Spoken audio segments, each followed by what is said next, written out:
thing is, depends on the term. Anywhere from 30 to 40 basis points. 1 to 5 years. The difference between a, sorry. So the 1 year is down about 25 basis point, and a 5 years down like 40 basis point. Really? So 1 year's down about 40 basis points, 30 basis points from August. That's quite a bit. Okay, so what can you get a fixed rate fix? We can get a 5-year fix right now. What can you do? On a conventional mortgage, about 584. So 584 is about the best one in variable rate. 5 minus on a conventional 5 minus 9. So what's that take us to then? So variable rate is 6.3 and fixed rate is 5.85. So fixed rate is lower than variable rate. I was listening to the radio this morning there, and they're talking about you guys haven't heard about this before, but we could come into effect eventually there. But somebody's going to decide, do I want a 5-year mortgage or a variable rate mortgage? If you went with a variable rate mortgage, you can lock in any time, right? Variable rate mortgage, you can lock in any time. You're not going to lock in at the rate you have. You can lock in at the variable or at the fixed rate that's there right now, right? So that's not a bad idea. But what they're suggesting now is that if you went to a 5-year mortgage and trying to break that 5-year mortgage, and if you believe that the interest rates are going to be dropping between now and the next 2-3 years, then when your client wants to get rid of that 5-year fixed mortgage, he's going to have to pay an interest penalty. So you guys, this is something new that if you've not been in business for the last 12 years, don't know what I'm talking about. But if you've got a mortgage at 5.85, 5 years, and you want to sell the house 3 years from now, and all of a sudden the rates are 4.85, hopefully, you're gonna have to pay a 1% penalty for each year that you have the mortgage. It's not today, but I'm just in the future. I'm telling you. So there's a double-edged sword. So when you reduce the fees, there's other consequences. So just be aware of these types of things. But generally, it's good news, I think. I've been telling everybody that it's been the fourth quarter 24 that you can expect some kind of significant interest deduction. But now I'm reading what's going to be maybe in the first quarter. And that'll be good news. So that'll be a good thing. Everybody seems to be driven by the interest rate. So interest rates would be a good thing. So it's 12:47. Just going to talk about the market itself a little bit. And then I'm going to get into that wonderful thing called TRESA.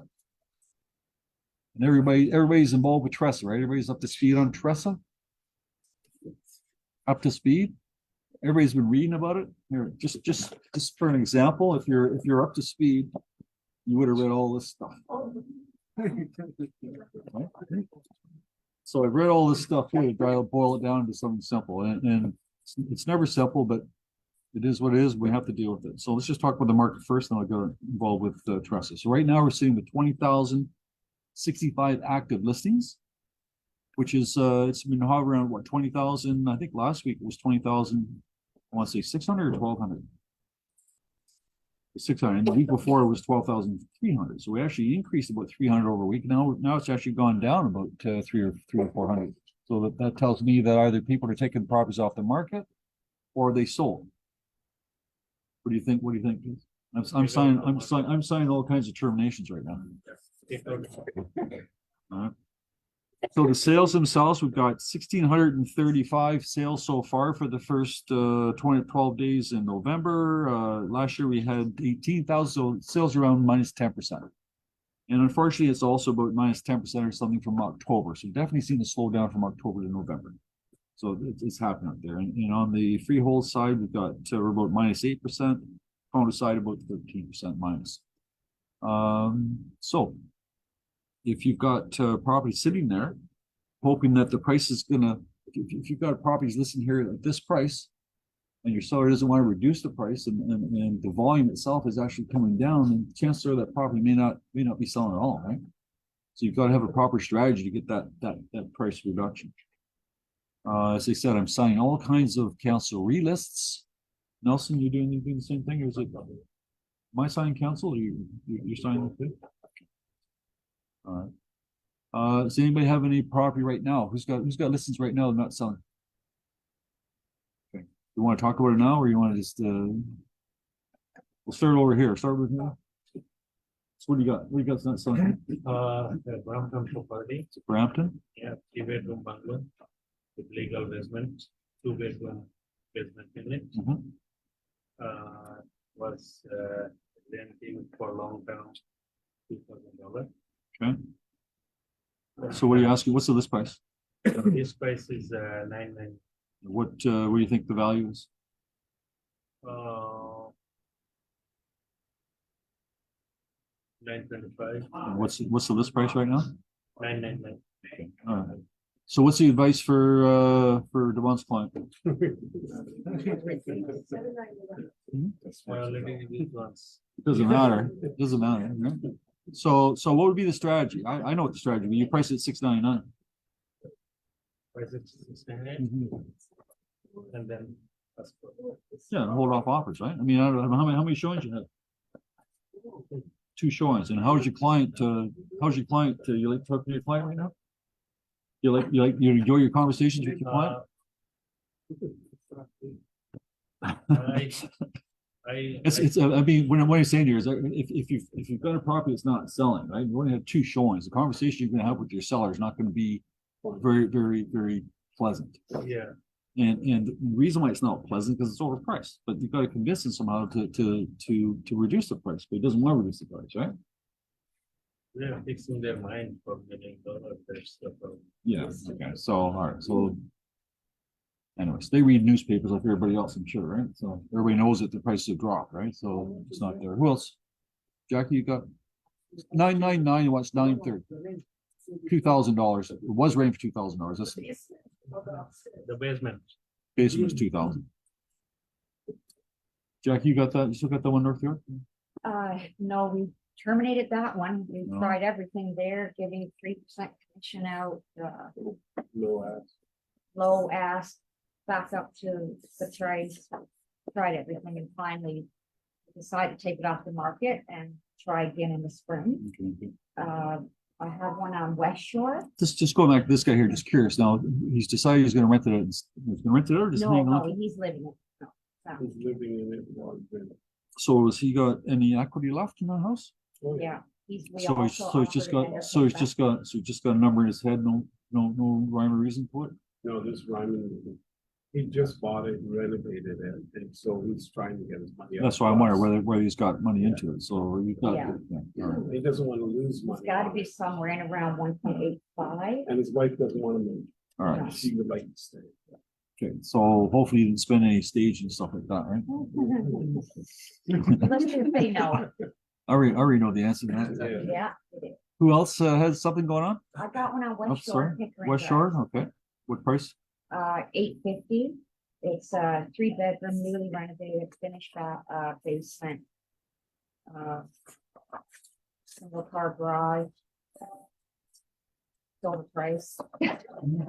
Well, Put that out there right now. well, be careful, because when you ask agents what they thought of the price, they thought that this is the right price. That's listed at, but you've gotten 2 offers, but these weren't big enough. But I did want to give a little tip that is interesting, is that pricing homes low and waiting for multiple offers is not necessarily effective. But also what's not effective is having an overpriced listing. So it's really kind of a good shift to tell the client, you know what? Because it is true, it is working about 30% of the time throughout the market in different areas, just might not be working when theirs. List it low, like Claire said, list it at $699, say, let's go for offers. If we don't get the whatever price you're looking for, then we won't do it and we'll just relist it at a new price. And what that does is it gives you the opportunity to get the price reduction after maybe that maneuver doesn't work. Because if you're stuck there and they're not willing to move, you just change the gears, right? Put them in another situation. At least you're trying things as opposed to not trying anything and getting 2 showings in 3 weeks. Just a thought. Anybody else? Okay.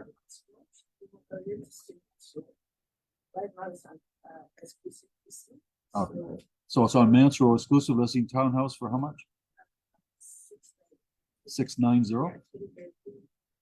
That seems to be a good price. Why can't we put it back on the list? Mance Road's in West Hill. Yeah. So sorry, why are we exclusive rather than? But he said I wanted to take it off my head, so, suspension, actually, that's it. He said to ask for space, so we will be seeing that. January. They never know. Trust you.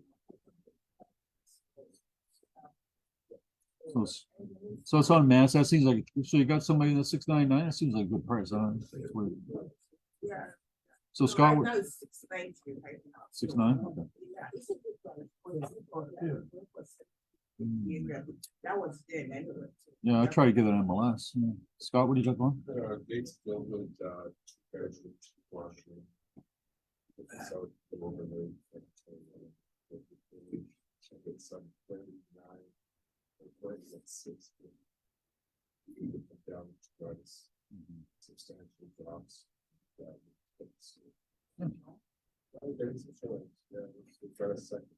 You know, one thing, I guess one thing we have to get in our heads is that that even if we think it's a good price, it's not selling, it's not a good price.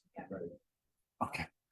You know what I mean? Like you might convince yourself. I mean, I've had this before where the agent's trying to convince me why the property is worth it. Meanwhile, it's been sitting there for 60 days.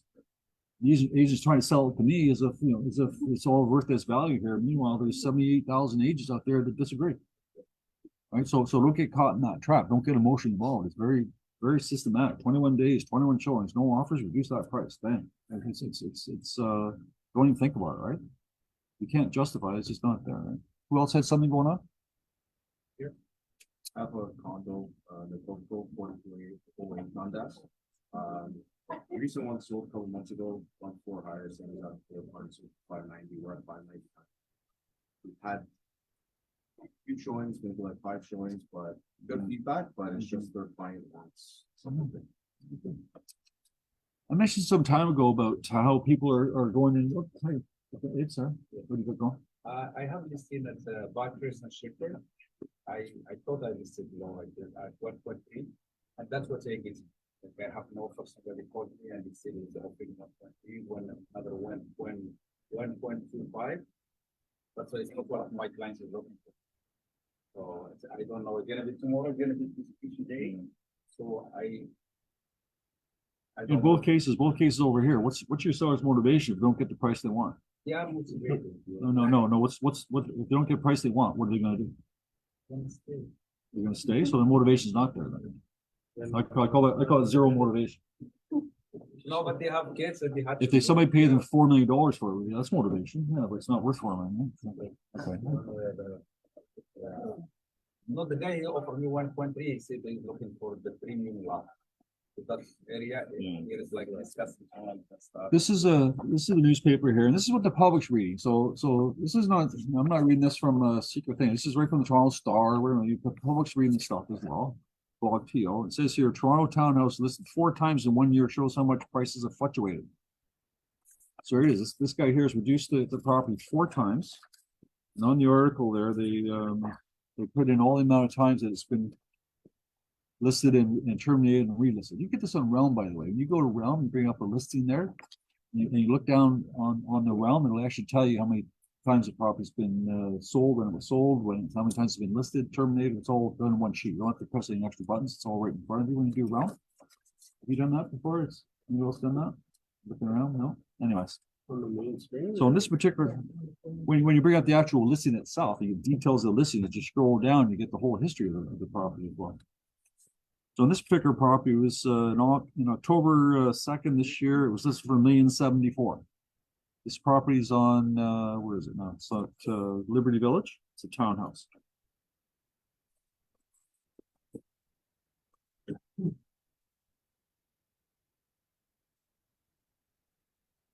Guess it doesn't really matter the address. Anyway, so it was this for $1,074,000. Townhouse in Liberty Village. I think you have one down there too, Liberty Village, right?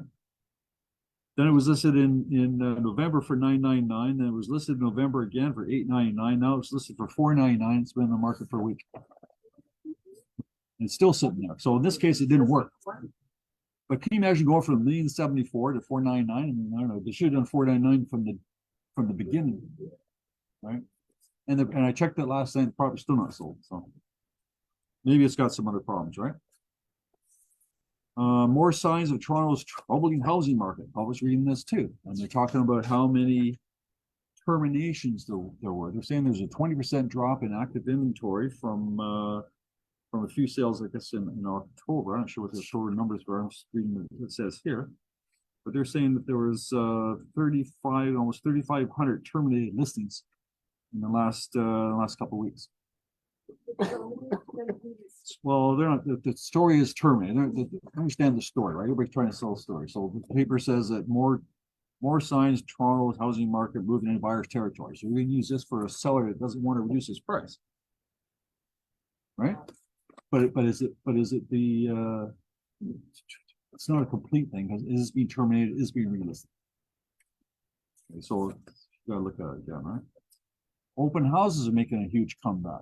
As mentioned last week, how we need to do open houses. There's nobody seeing more open houses, particularly if you're pre-construction downtown. You're seeing those sandwich boards all over the place for condominiums. They're all over the place downtown. I haven't been in Markham for a long time. Markham is always famous for open houses, open house signs. What's it like in Markham now for open house signs? So tons of, yeah, like it's not, you know, you can't just put one sign in the corner. Some guys have to put 4 in the corner, right? So it's all the same guy, all the same property, right? So they're saying here that the number of open houses have gone up quite a bit. There was 1,965 of them in October, and last year there was 930. So open houses actually doubled. So I like to think that people aren't doing open houses just to waste time. So I'm thinking that they're working. So if you're looking to generate business, do open houses. If you don't have any listings, look at the office listings. Who else has listings you can open house for? Right. And what I've been telling other people is why do one open house? Why not do 2? Do Saturday and Sunday? If that's what you're going to do, right? I don't know. So it's something to do, right? Simcoe County, they're telling the buyers. You guys tell me. Do you have any buyers that bought new construction? Freeholds in particular, up in anywhere. These guys here are telling the buyers to walk away from the deposit and take and hope that the builder's not going to sue. The agents are telling the buyers, they recommend the buyers they walk away from the deposit. I think that's dangerous. Anybody have any client like that? Anybody have any clients that have any pre-construction they bought and having issues getting financing and qualifying? I mean, what are the options that somebody can do? So if you don't qualify for this place and you don't want to give up the deposit, let's say you're going to move forward. What are your options? Right, are you allowed to sign that? I assume you can't assign it because the place is overvalued, right? The place didn't valuation. Sorry, the appraisal has not come in and they don't qualify based on the new rates. So private, but would you go private, or would you just say, here's my 50 grand, see you in court? If it's 50, it's more like 200. Huh? What? What would you guys do? Would you go to some loan shark for 12% for in a $10,000 bonus fee just to get the thing going? I don't think so. In some cases. I have a seller wants to surrender all the people. Also heard that the builders are working with people that way. There's only mortgage for a certain period of time. Yeah. And I've also heard that situations like that where the builders are saying it's wrong, builders are gonna sue. They are going to sue. I mean, so I know that the two things I've heard that builders are working with the general public. I have something. But you know what? Yeah. So you have to think about what's going on there, because what's worse? Is it being sued and whatever's going to happen there, or you know? I don't know. I have a client because he's on a section, and now he goes to the bank for mortgage. The bank appraised it and puts a new price. Now he has a fight with the developer regarding the price. Okay, so you lost me there. Sorry. So you bought a place, went to the builder renegotiated the price? He's asking because the bank assessed. Oh, yeah, but the builder didn't reply yet, right? No. Okay, so, okay, yeah, you can ask, you can ask all you want, but it doesn't count yet. So I was with the lawyer yesterday, she's going through 4 issues right now with builders. Yeah. And they're all in lawsuits. Yeah. And even it's at the same, like 2 of them are at the same price for the deposit or what they actually listed for. they've already started a court case, but they said they're gonna sue the buyer and just get a court case because they know it's gonna be, they know they're gonna sell it for less than. what they Yeah, it's want. gonna take forever. So, I don't know. It's a tough call there, but. Okay, the federal government now stepping in a little bit, and federal government is, it's Olivia Chow, she's funny. She announces how she's gonna do, I don't know, 65,000 low rental units there, and they're gonna be done over such and such a time, but they ask her, how are you gonna do it? And she said, I don't know, the government, the federal government's gonna pay for it. So the federal government, guess what? The federal government's put some money on it. So she made it happen, and the federal government's gonna kick in. Maybe she knew something else going on, I don't know. So they're gonna give like, I don't know, $1 billion something for some rental thing and some other money for other stuff and that. But what they're also doing is they're gonna crack down some other things, short-term rentals in particular. They're not gonna allow the owners of short-term rentals to offset their income with expenses. So if you're in a restricted area, and I believe that Toronto is restricted, would you consider Toronto a restricted area for Airbnb? What they're saying here to the Airbnb owners, yes, you can rent it out according to whatever the law says, but if you want to write off your mortgage payments or your cost of cleaning or your cost of, you're not doing that. You're gonna, whatever you make, you're gonna pay taxes on. So if you got any clients that's their business model, and you might want to look at what impact this will have. It's gonna be effective January 1st. So that's it. Other thing coming up is, and I'll get into the TRESA now. On this week's, yeah, so tomorrow, when you open up your computer tomorrow, you're gonna have a survey there, and the survey is gonna be for that Ontario Wellness Program, whatever it's called, all the insurance stuff. And they're gonna be talking about that, and your survey that apparently you're gonna be able to vote on. I suspect that the survey is gonna be, what do you think is more important, I don't know, dental insurance or health care, who knows what, but I don't think it's gonna be a survey that says you think we should move forward or not move forward, but it could be wrong. And maybe we'll say that. Maybe it'll say, what do you really want? You want us to go forward with this or not go forward with this? So we're curious to see what happens tomorrow. So when that thing comes up, whatever you want to vote on, just put it in there.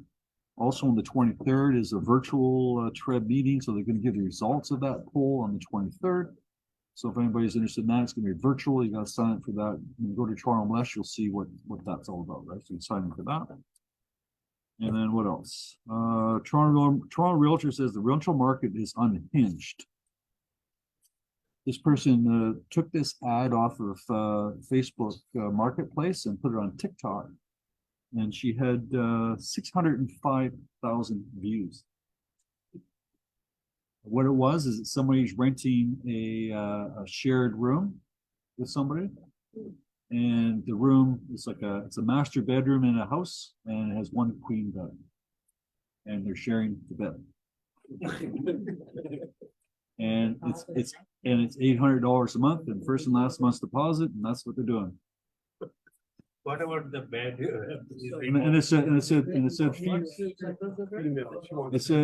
They said they prefer a female. But that's not the first When, one. I've seen rented out bedrooms. I've never seen rented out half a bed. Second one. Second one. Okay, I'm gonna go to my share screen now. And we're gonna do the trust stuff.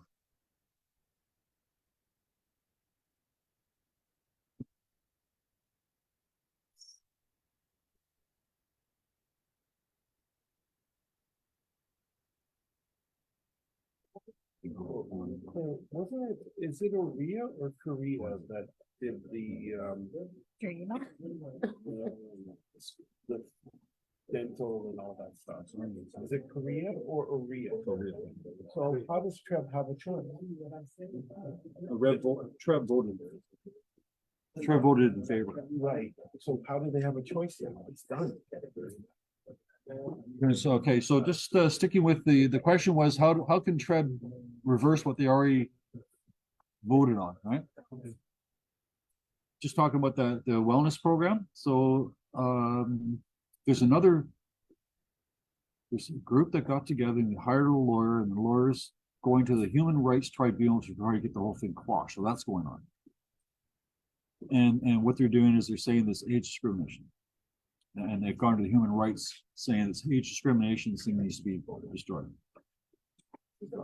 There's another meeting on the 29th with the other board members, not Toronto Real Estate Board, but Ottawa Board and Cornwall and Windsor, they're having their own little meeting and they're also gonna decide whether or not it can be optional. They want to make it optional. I think a lot of people do.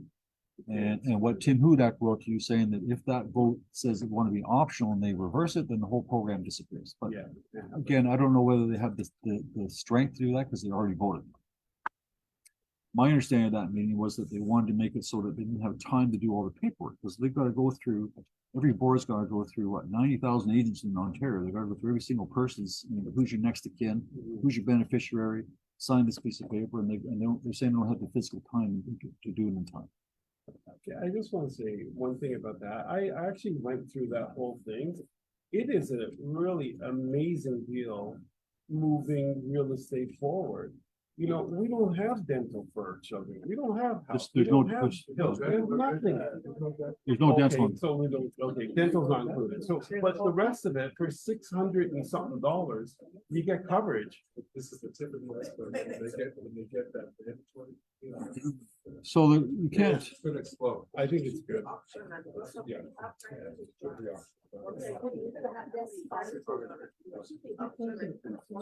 so the golden rule is, right? Don't ever in a meeting, never talk about sex, politics, or religion, or health insurance.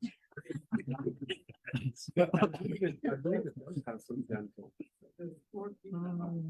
So we'll find out. All I can tell you is that the silent majority is gonna vote and there we are. Okay, so TRESA.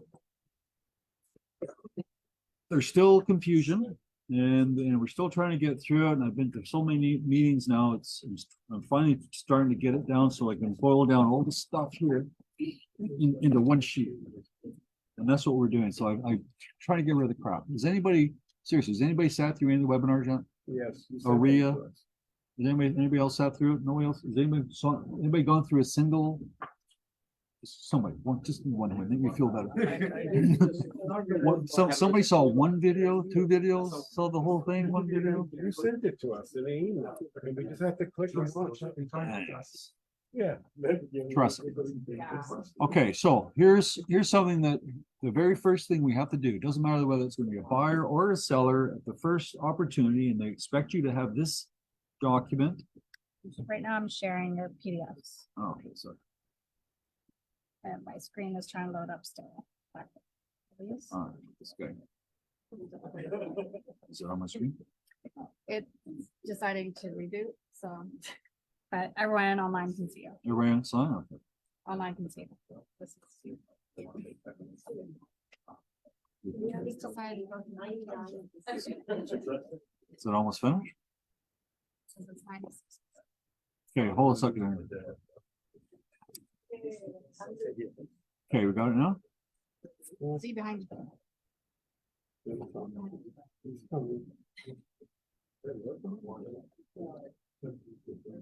Why is it doing that? Well, everyone online can see. it, so. All right, so while we're waiting for that computer boot up so I can show you the screen behind me. So the way the rules are gonna work, the very first opportunity you have to a client, doesn't have to be the very first thing, but it has to be the first thing you do before you really sort of do anything. You're gonna email them. You can email them this guide. Right? And you're gonna, when you email them this guide, hopefully you're gonna be able to keep record of that somewhere that you emailed them the guide. Okay. Rico in the same breath is going to come up with an app that they can send a link to the client, and the client can open up this document through the link.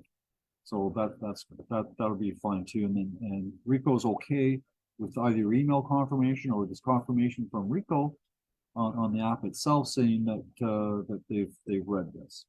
At the very bottom of this thing, there is acknowledgement. It says are acknowledged by the client that he's seen this document and he signs that acknowledge it. The acknowledgement is optional.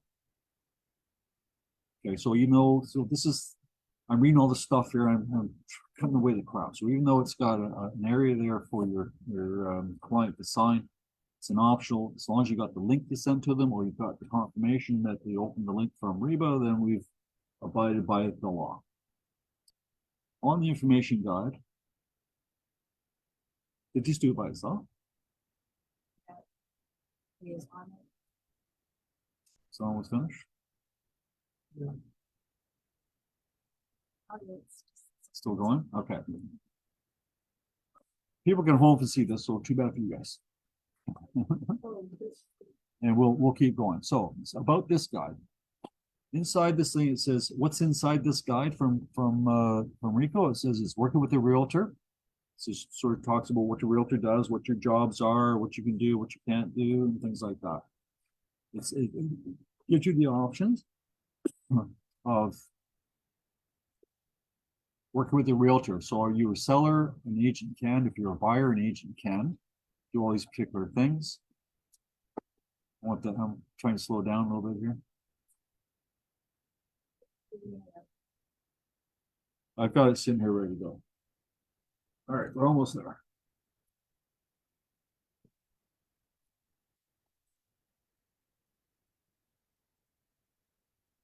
Oh, so now you go log into Zoom. I'm not sure how friend it's. I'll just rip. Oh, okay, then to show up. Because the camera's there and I think she used my HDMI cord last time.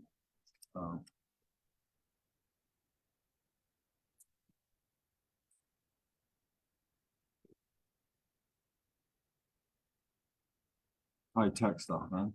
Does anybody use electronic listing presentations when you go to your clients?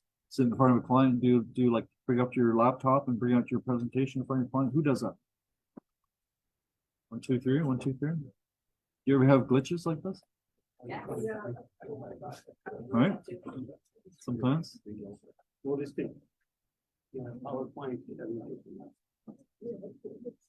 Sometimes you did a PowerPoint, you don't rely on Wi-Fi, right? So you just do that using that.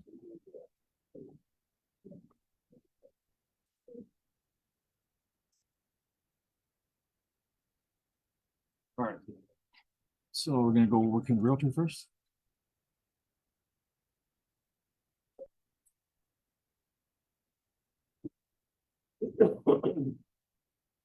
This Adobe's gotten weird too. And you notice Adobe's readers got some opens up differently now.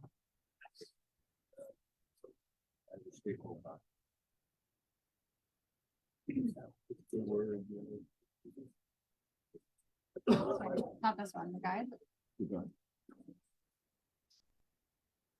That one then. Okay, all right. So here we go.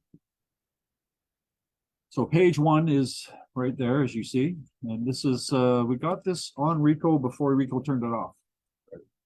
So Rico, like for half a day or a day there, they had this guide sitting there, which I downloaded, and then I went in the second day to download the second time, and it says coming soon.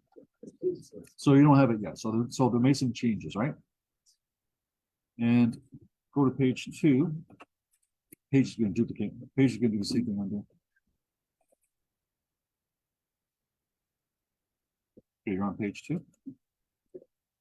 So what's inside this guide is working with the realtor, page 2, knowing the risks of representing yourself, page 4, signing a contract with a real estate broker, page 6, understanding multiple representation, page 9, how to make a complaint. Oh, I love that one. Okay. I don't see it here, so.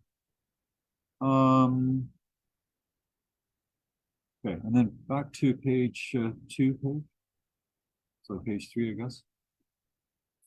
So we work in the realtor. So if you're a seller agent, an agent can advise you on market conditions, better strategy, market advertise. When your buyer assists you with getting pre-approvals, financing, sort of tells you what a seller would do and what a buyer would do. So this form is for both people. And going to page 3, it says your benefits and duties that you owe your clients, so undivided loyalty, disclosure, confidentiality, avoid conflicts. You have responsibility as a client. To be clear, we have a lot of commercial deals, just so you know, and somehow the commercial sellers don't think they buy by the law, so they'll sign a listing agreement with us, but they'll go ahead and try to sell it to somebody else at the same time. They don't fully understand what's going on. So hopefully this guide here is going to help clarify what the contracts are all about. Okay, this is for commercial people, by the way. This is also for everybody. Is it for renters? I don't know. That'd be a good question. Somebody should be able to answer, but they didn't. Right?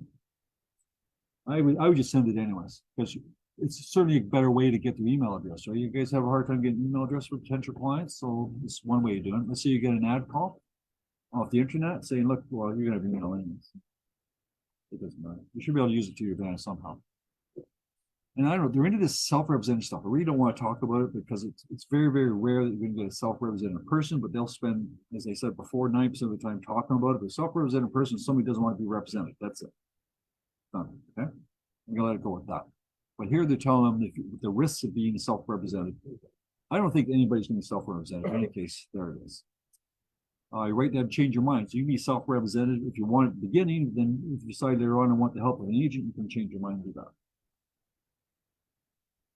Sign a contract. Here we go. What it looks like, representation agreement. We've got broker representation and designated representation. Just so you're very clear, I think Percy and I haven't decided just yet, but I'm kind of leaning towards the designated representation only because I can't see everybody else I talk to is doing the same thing, so I don't want to make it conflicting. So brokerage is what we're doing today. The brokerage represents all the listings and all the BRAs, everything, and we all work for the brokerage, therefore we can all work on that same contract together. In the future, from December 1st, you guys are going to select the designated representation, meaning that you have representation for that client.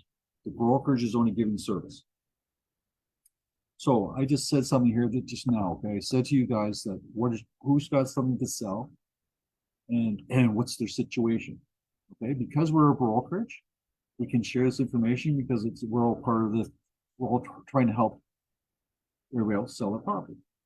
As soon as you become a DR, all of a sudden now you have further responsibilities as a designated representation. You're not allowed to share personal information of your client. So he can no longer say to us, they bought firm that have to sell. You follow me?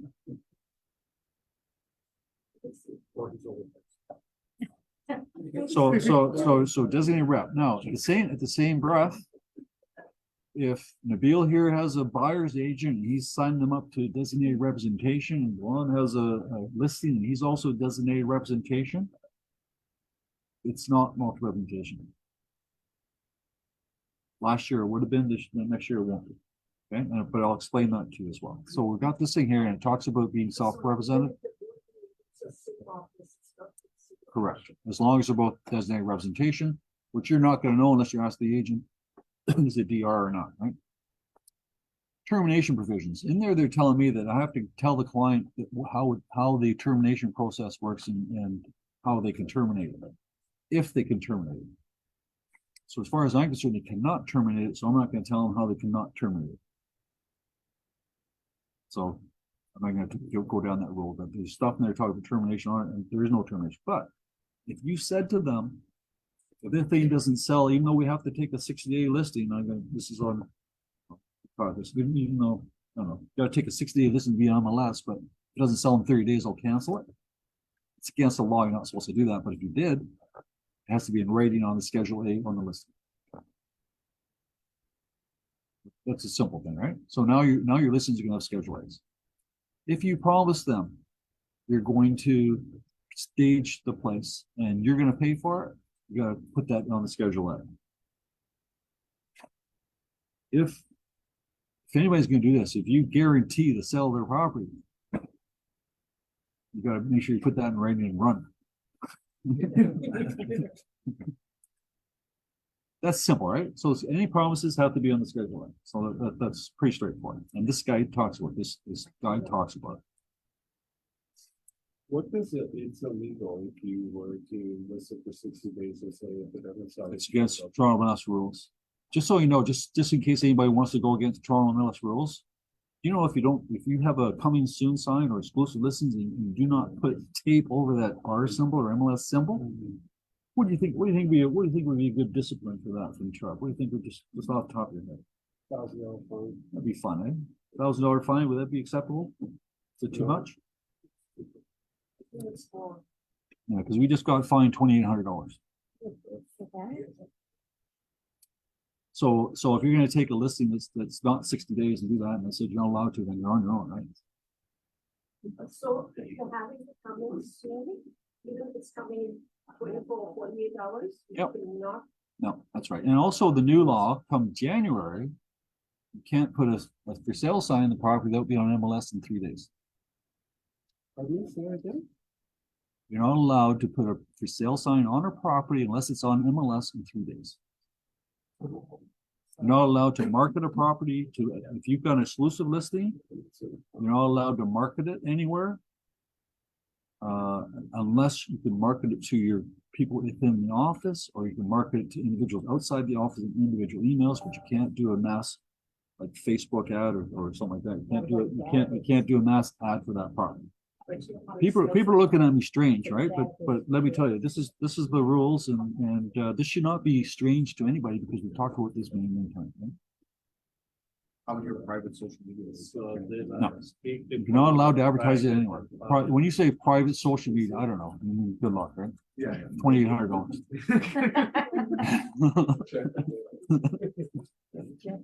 All right, so everybody's got this part. This one's easy, right? Information guide goes to all the clients. Also in there, it says to the sellers, oh, by the way, ask your client, ask your agent, what are they going to do if they double end it? What's the commission? You're gonna ask, in here it says, you ask your agent, what if a self-represented person buys this property? What's the commission? As long as the commission has not changed, you don't have to address it. Right? But if you've said, if I sell it myself, I'm gonna charge less commission, you've got to stick it in there.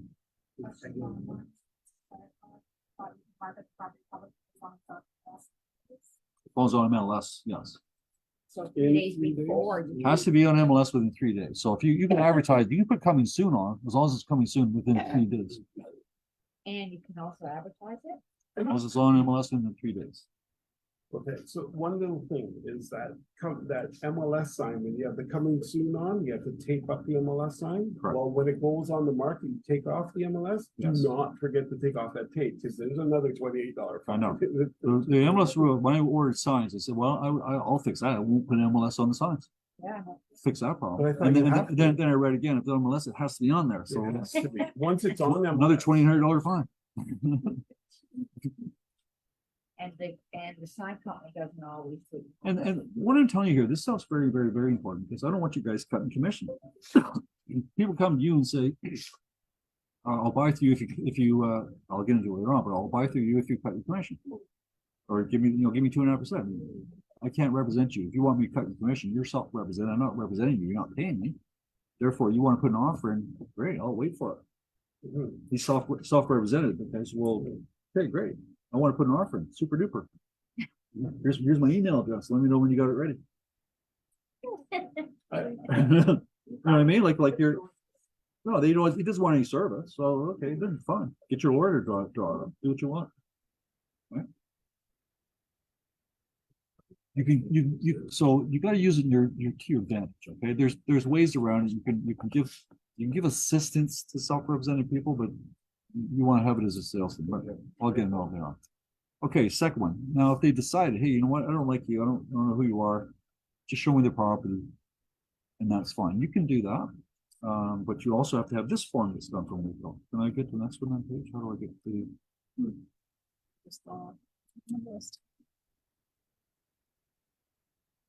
Yeah, while you're doing that, I did see, it was like a 45-minute video on self-represented. It's crazy. I know. But one of the things that they said in there is that if you're getting someone to do the self-represented thing, they have to prove to you that they understand all the rules behind being self-represented.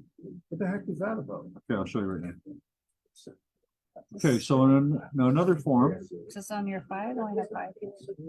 It went further. It says the next time you meet them, you gotta ask them, did they go and get legal advice or no? And if they didn't, then they gotta quote you what it is.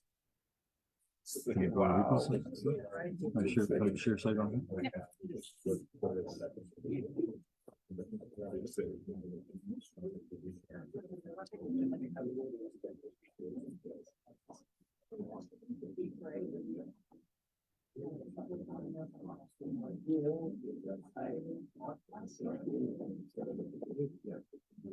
What is happening today?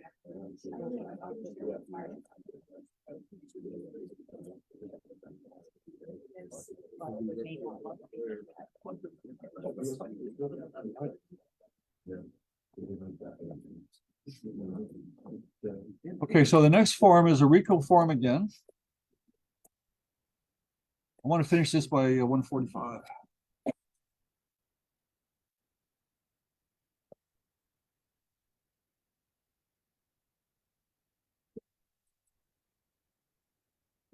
advertise the property.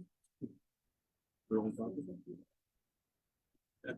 I wonder if they could do it. Yeah, look what happens in that case. Let them post all their marketing to the point. Sounds like they're gonna say that something. Yeah, but let's see. It's their property. What do you do? But not if you sign this. I don't know. Right? You need it. What a different. One of the things that adds up there. Oh, this way, we confirm self-represented.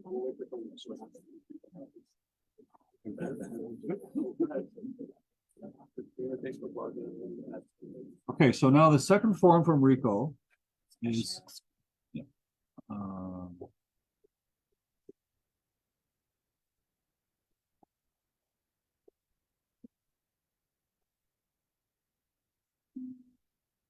I guess my question would be, is if a self-represented person comes, signs, and submits an offer to you, do you get the full 5% commission, or do you gotta, depends what your Schedule A says. well, your Schedule A doesn't reference. Then you anything, get a it's 5%. You get Huh? 5%. Then you get 5%, self-represented, it's not.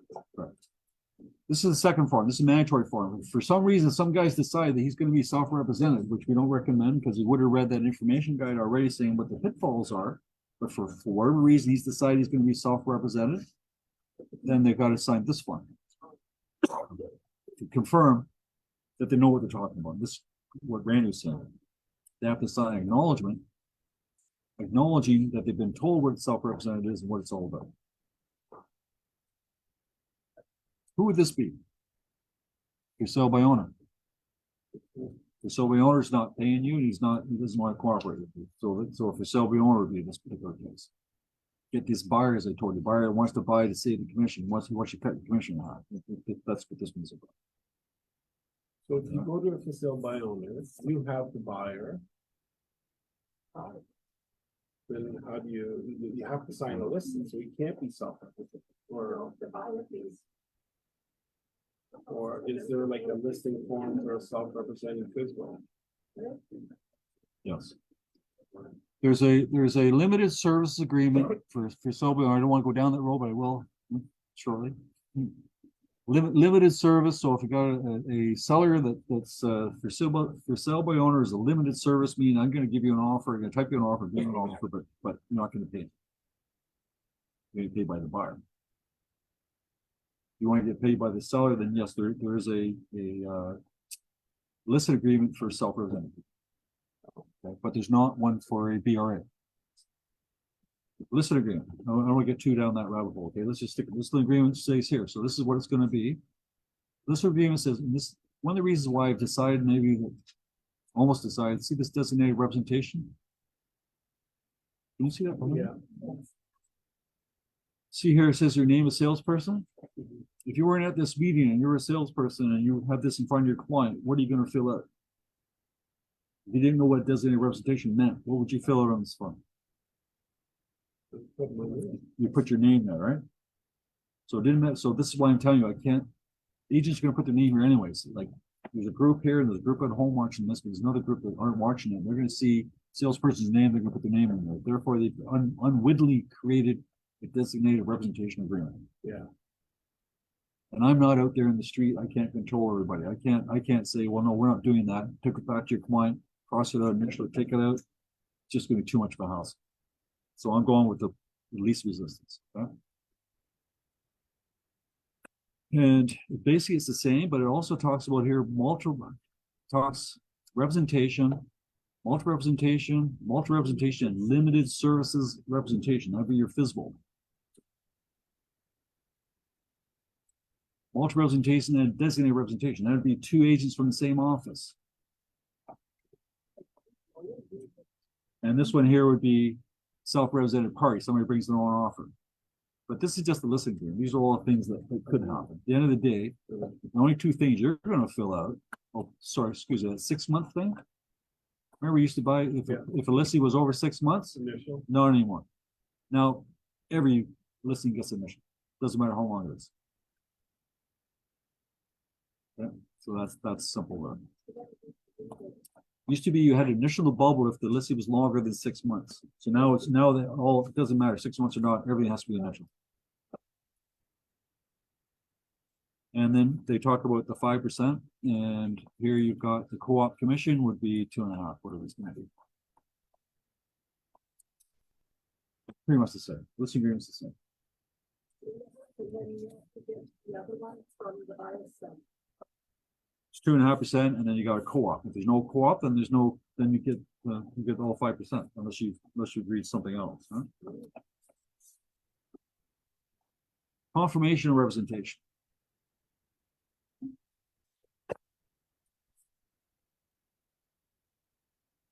Okay, I did this last night, so this is your Form 820. This is it's the same form, but different. And all you have to do is read it.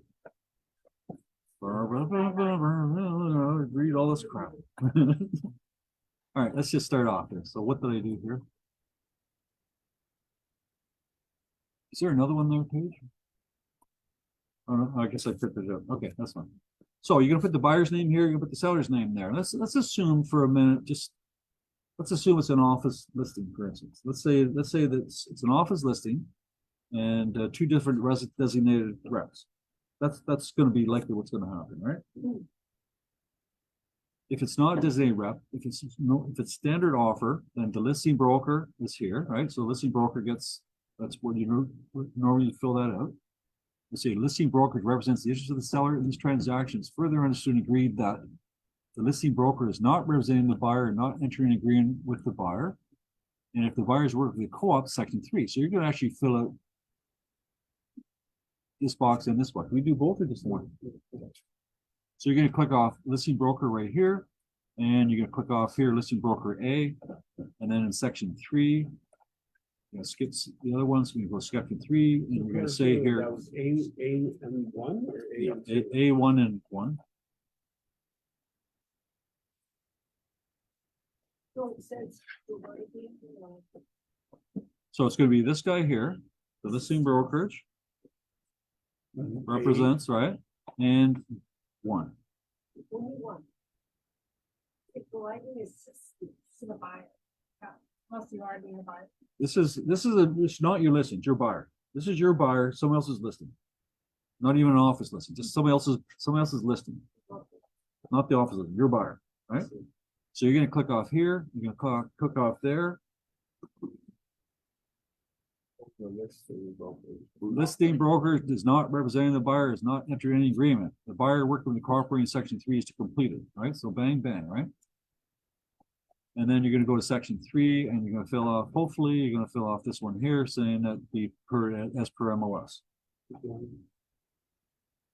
If you're trying to change this 2.5%, you're trying to change it to MLS, you're trying to get 3% instead of 2.5 or 2.5 rather than 2, you're not going to fill it this as per MLS, you're going to fill it this second part saying you're going to get paid 3%.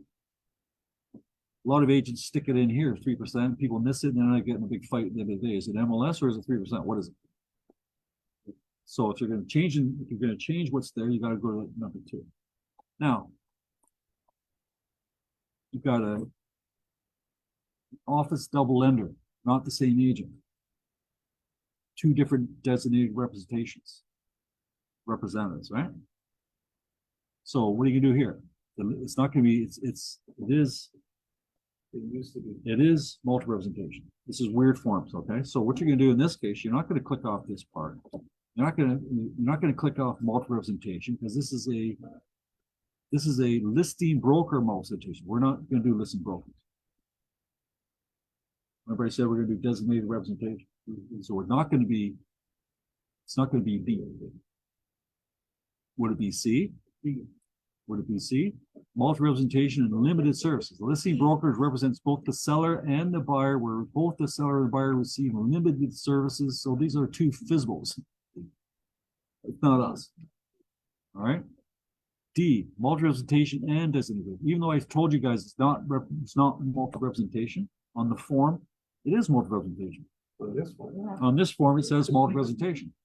So it's going to be D, and then it's going to be It says here, the seller and the buyer are represented by a designated representation of the brokerage. Representation will not result unless the designated representation represents more than one client. So if you have your own. So the listing broker designated representatives more than one client in the same trade, multi-representation, for both the seller, it's gonna be, so it's not gonna be this guy. This is if you have your own offer. So you check off, you can check off this little box here, D. You're not gonna check this guy off. You're gonna check off 2. Seller and buyer client each separately represent by different designated representation of the same broker.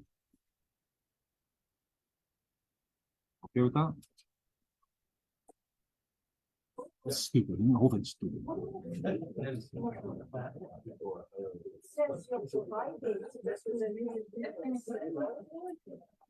Management team is going to be busy. Once this is in place, everybody will come with the queries. Sure.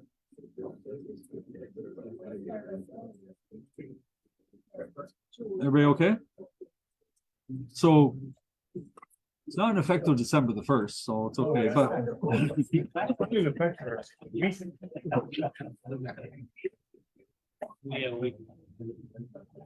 all right, so what I'm asking you to do is to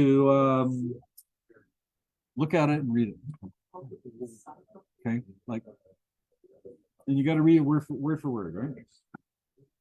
I just did it myself. I did one of my. I thought I said this to myself. Like I said, I must have done it on a different email. But I just filled it out myself on DigiSign just to try it out, just to see what's all about. And that's fine. I just play with it, practice. It's on the table. Yeah, yeah. I just did. Yeah, just to show you what's going on. Okay, the next one. 142. Okay, this will be the last one. No, work of the realtor. Sorry, work of the realtor. You've done the RICO mandatory information guideline. The person's decided they don't want to be self-represented. But how do you know that? Working with realtor. Working with the realtor form. And there's 2 of them. One is 812, one is 810. I'll probably go with 810 rather than 12. 812 is 2 pages, 810 is 1 page. 810, they say exactly the same, but on 812, which is 2 pages, there's a big space here to put the buyer and seller's name on there. On the 1 page, this is squeezed into like what the size of that little is. So we have to decide which way we're going to go on that one. But in any case, work with the realtor, same thing before, but now your client has to decide, and you're going to explain to them the different services they can pick. They can pick you to represent them, or they can pick self-represented. So what you explain to them, they have to make a choice. Right now, the choice is customer or client, right? When you do it right now, work with the realtor. The choices on December 1st will be self-represented or client. So this is the buyer side. This is both sides. Seller the side, buyer the side. So you're going to have the information explained. They're going to read all this stuff. Then you're going to have work with the realtor. They're going to make a decision to be represented or be self-represented. If you're self-represented, then you're going to give them that mandatory form for RICO saying you're self-represented. You have to sign this. If they're going to be represented by us, then you're going to sign a BRA or they're going to sign a listing agreement. Yeah. So that was pretty straightforward, that one. And then finally, because it's 140, sorry.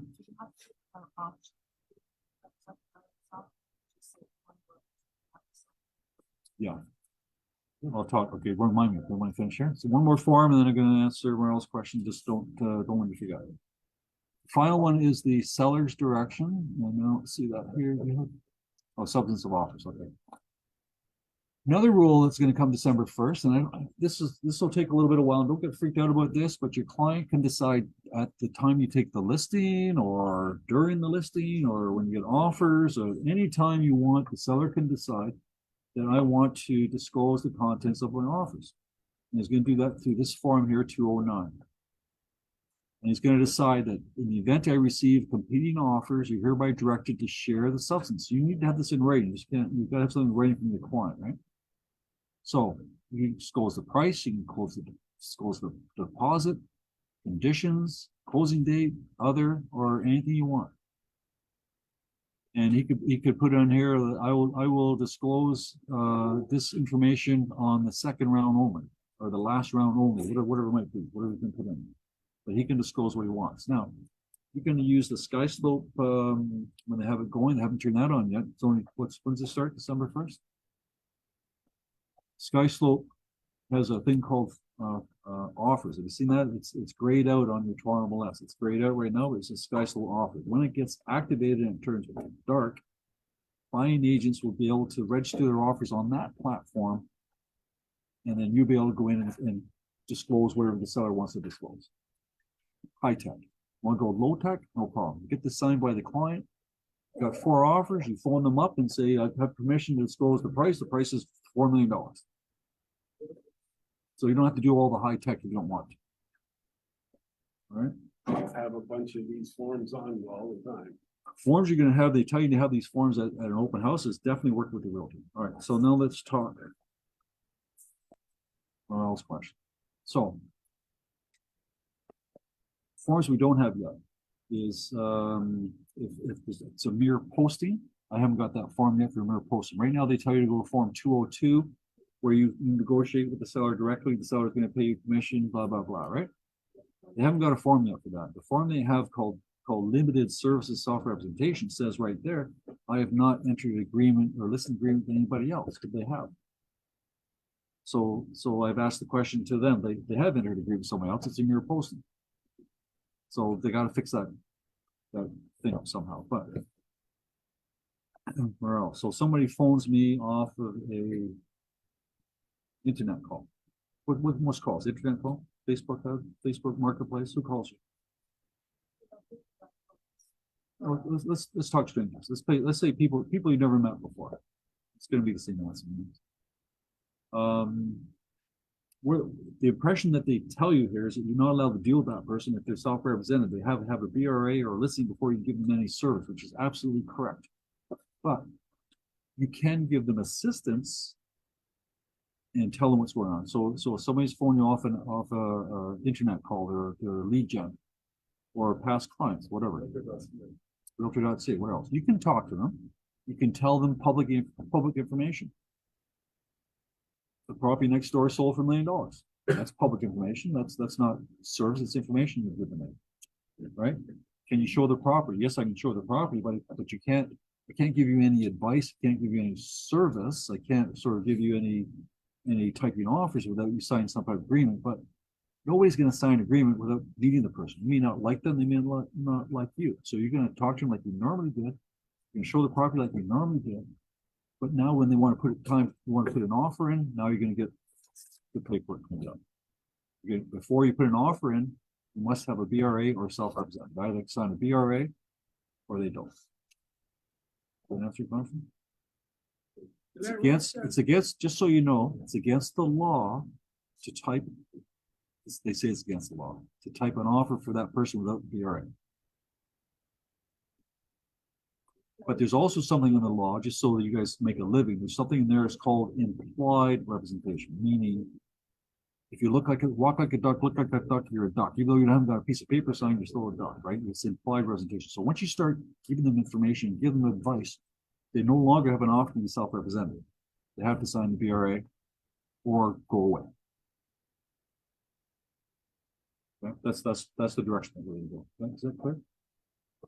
It's the same rule right now. I mean, that's right. Same rule right now. You're not allowed to. Well, okay, here we go. I always say this, but I just say it for fun. Okay. I have more problems with my 30+ year agents than I do my brand new agent. My brand new agent, I say, brand new agent, before you put an offer in, get the BRA signed, and then do your offer. 30-year-old agent says, here's the offer, what's a BRA? It's not that bad, but for some reason, the old folks think it's insulting to ask the client to sign a BRA. I'm looking at the old guys, am I right? I mean, you deal with the guy for 30 years, before I put you in my car, I gotta get you signed this agreement, and look like they don't do it, but you gotta do it at least before, when you get that offer, you gotta do it, when you get the offer, you must have the BRA, same as the FinTrack, you must have that FinTrack. FinTrack is non-option. How to track this? How are they gonna track these things? things? And you're up. I have a really good tracker. I have the biggest tool ever, but I've never used it. But I can, but I won't, but I can. I will not sign a commission check unless I get all the paperwork.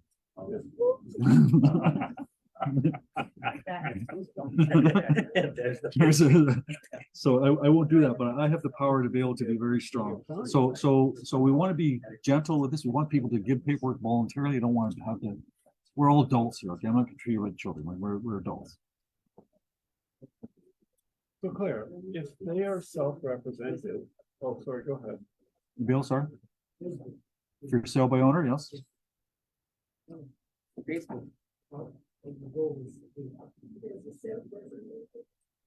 don't understand the question. Somebody calls from this Facebook. Somebody wants this. To sell this property and sell. They have the right. Okay, so your buyer's gonna BRA, you're gonna phone the guy up, you're gonna give him the working with the realtor, it's both guys, or sorry, you're gonna get the, both to sign the, information guide. Right? You're gonna show the property to the client, number one, and then if you decide to go forward, you're gonna have what's called a limited services agreement, meaning that Mr. Seller, you know you're self-represented, I'm gonna give you limited service, meaning I'm gonna bring you an offer and you're gonna pay me. So that stage going to be that. It's not about agreement. That's the buyer. Our agreement says I'm gonna pay you 2.5% unless I get paid by the seller. And if I don't get paid by the seller, then I'm paying you directly. And it also says that if that's the case, you have to tell the buyer, by the way, you're paying commission on this.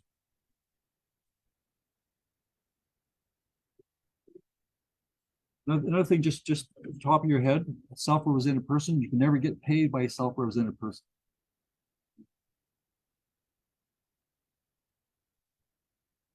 Sorry. To ask you, what's the deal after this first for physical? Or even door knocking, you can explain, you can go inside without the situation, what to do. As I just said, you're gonna do exactly what you already did. Right? Just do what you already did. But when it comes time to giving somebody advice or somebody relying on your advice, then you must have an agreement. You can just be a chauffeur and drive around. Look at this, look at this, look at this, look at that bathroom, look at that. Is that selling? Is that just assistance? That's assistance, I think. But what do you think the property's worth? What do you think about what's the value of this? What if I put an addition on? What then now it's professional advice. Now you're gonna have a BRA. Last thing I want is somebody come to me next year and says I didn't sign real estate because of December 1st rules. Yeah. Right? That's the last thing we want. So at the beginning, I want you to do what you always did. But at the office end, I don't care when it was signed. You do, I don't. Because I'm only giving service, I'm not giving representation. But when the deal's done, I need to see all the paper. And this applies to listings and sales and leases. Same. No, we're gonna give you a bubble form. We're gonna lay all this stuff into like step 1, step 2, step 3, step 4, so you have some idea visually what's coming down. So it's not gonna be that difficult. And we're gonna train the staff downstairs. When you ask the staff downstairs to send me a package, you're gonna fire off all the paperwork that you're supposed to have and everything else, right? And you have to understand too what's going on. So if you want to send the CMA, you need to sign the application before? CMA is, I don't know, is CMA giving advice or CMA just giving you public information? So you don't need to give the value, you can't give the value, like, if you ask about the value of the house. No, I think I would still do that. Okay. I would still do it. Yeah, oddly enough, it does say that you're not supposed to give the client value. They're supposed to want what they themselves. Like, what the hell? But Claire, But you're supposed to have a BRA, right? all right, so in the case of, you know, a good client, sometimes they go off and they run with the FISBO and they're doing the deal themselves, so. But then they ask you, hey, can you do this for me? And we're like, oh, okay, no problem, because you sell homes with us, so no problem, we do that, but now you can't. No, I didn't, no, you can't. But you can't get paid. So why would you? Why? Well, we didn't necessarily take money for it. No, but I said that on purpose, but if you're gonna get paid for doing this, now you have to have an agreement. You must have lost it, you must have an agreement, you cannot do that without that agreement. If you're gonna get paid, you must have an agreement. If you're gonna get it.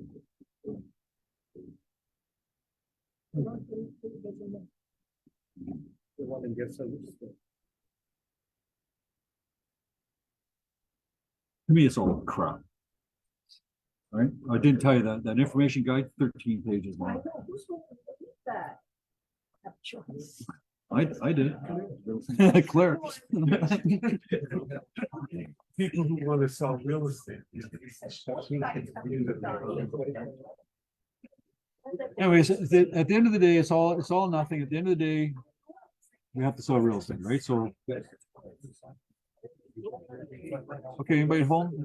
Okay, so I'm done. I'm gonna sign off. Got any calls, definitely email us and we'll be sending, I'll probably send you this package. All right. Throw in a fan, okay?